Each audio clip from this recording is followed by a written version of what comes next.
You know, Roxanne, I remember the last time my family and I were in the Florida Aquarium, downtown Tampa. There was a lot of construction, but I got so excited because I knew what the construction was for, and that's their new restaurant. But there is a lot more with this new dining spot than meets the eye. Yes, many of us don't think twice about it. When we grab something to eat, we visit a local theme park or attraction. It's about convenience, right? Sure. Just make it easy for ourselves. But what if that meal was actually part of a bigger mission, a bigger vision? And the Florida Aquarium has opened a brand new cafe designed to protect the planet while serving up incredible food. So joining us now are Chef Omar Serrano from the Florida Aquarium's food partner, SSA Group, and Executive Chef Matthew Beaudin. So good to see both of you. Thanks for being here. Thank you. Thanks for having us. Okay, so you're going to tell us all about this new cafe, which is very unique. The name has a special something behind it. Give us the background. Absolutely. So we just opened, so it's Café 71. Okay. And it's called Café 71 because an interesting fact is that the entire planet is covered in 71% water, which is wild when you think about an aquarium, right? The mission is to conserve the ocean and to get people to care more.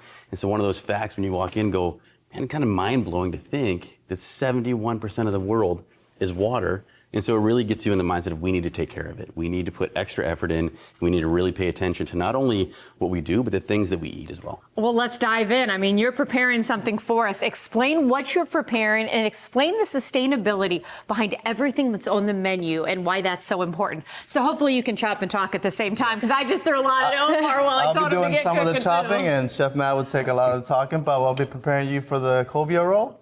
And then that's one of the fishes that we have in the Florida Aquarium. And then, Chef Matt? Yeah, so the cobia we use is actually open blue cobia. And the idea behind that is it's a farmed cobia. Is this the same, by the way? It is. Yeah. Okay. And so what you have down there is a fish. It's really meaty, right? It's super buttery, kind of eats like a swordfish. And what you hear a lot of times is farm fish is not great. And so we utilize the Seafood Watch Guide. And the Seafood Watch Guide is this kind of stoplight system, red, yellow, green. Green, use it. Yellow, it's a good alternative. Red, you want to stay away from it. This is a green best choice. And so a lot of what we use in the aquarium is green best choice only. And we want to make sure that those choices, we've made them for you, so we know they matter.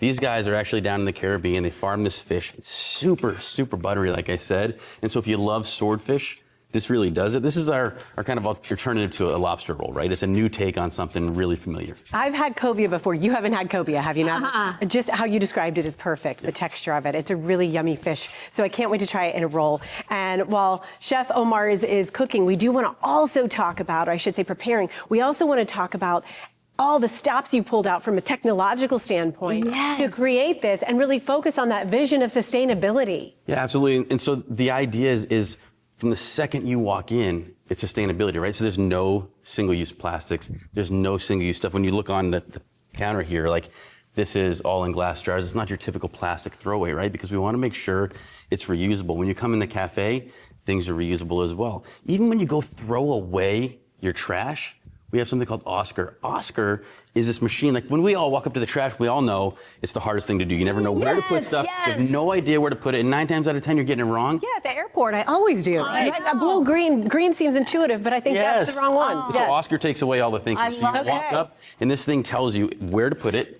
It smiles if you're right, it frowns if you're wrong, and it takes the thought away. And so what a cool system to have where you know every decision you make is great. Hey, and we've only got a little bit of time left. I want to make sure we have time to talk about what I've been eyeing, and that is this chocolate. What is this dark and zesty chocolate all about? Why do people need to take note when they visit Florida Aquarium? So Dark and Zesty Chocolate is a partnership with the SSA Group, who's the food service partner of the aquarium, and Cho Chocolate out of Berkeley. We went to Ghana, we sourced this chocolate, and we made a chocolate bar specifically for the Florida Aquarium to tell not only the mission of the Florida Aquarium in conservation and sustainability, but as well as tell the story of Florida and the oranges here. Okay. You're eyeing what he's making. I'm eyeing the chocolate. I'm diving into the dark and zesty now. Chef Omar, can I take one of these? Yes. Is that okay? All right, so I'm going to try the one that's already made as Chef is mixing this up right now. And we're both eating at the same time. This means that you got to take us to break and, of course, share the information so people know how to find you. Absolutely. So Café 71 is actually at the Florida Aquarium. We are open during the hours of the aquarium. We would love to see you guys come down and check us out. We have the coolest stuff ever, and food you would never imagine at an aquarium. Great job, and what a great co-host with us, Matthew, for letting us eat. You do the heavy lifting. Thank you guys so much. Got it. Thanks so much.